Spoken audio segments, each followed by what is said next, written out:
Si nous voyons que la vie du corps est communicative et fournie sur le principe de la mutualité, nous ne serons pas des consommateurs exclusifs de cette vie, mais de ceux aussi qui la fournissent.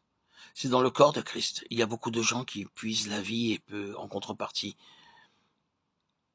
qui l'apportent, la force du corps périclitera sans attendre.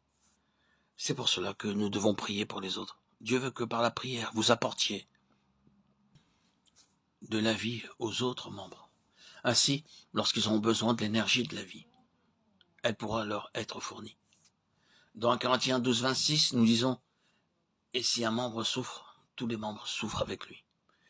Et si un membre est honoré, tous les membres se réjouissent avec lui. » Il ne nous est pas dit que lorsqu'un membre souffre, tous les membres doivent souffrir avec lui. Ou si un membre est honoré, tous les membres doivent se réjouir avec lui.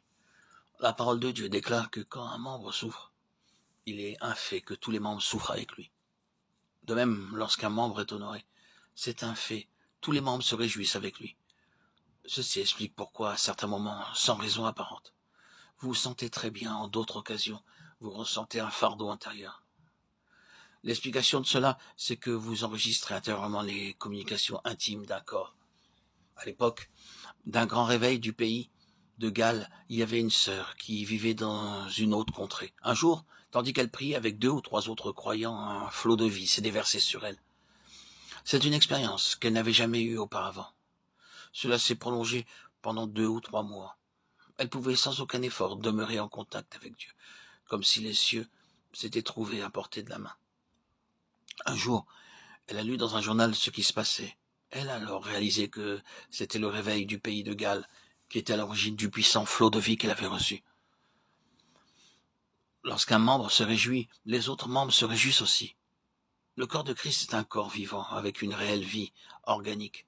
Paul déclare « Et ce qui manque aux souffrances de Christ, je l'achève en ma chair, pour son corps qui est l'Église » Colossiens 1, 24. Parce que nous sommes dans un même corps, nous pouvons répondre aux besoins des autres membres. Ce n'est pas seulement une question de souffrance ou de joie, c'est une question de vie. Certains membres peuvent fournir le corps en apportant la puissance de la vie, tandis que d'autres doivent recevoir la vie du corps. Nous devons avoir ces deux aspects. Nous avons véritablement besoin de recevoir la vie du corps, et nous devons aussi fournir la vie au corps. Par le moyen de la communion, nous recevons la vie du corps, tout en apportant la vie aux autres membres. Lorsque nous parlons de l'Église en tant que corps, ce n'est pas une simple doctrine ou un enseignement, mais une absolue réalité.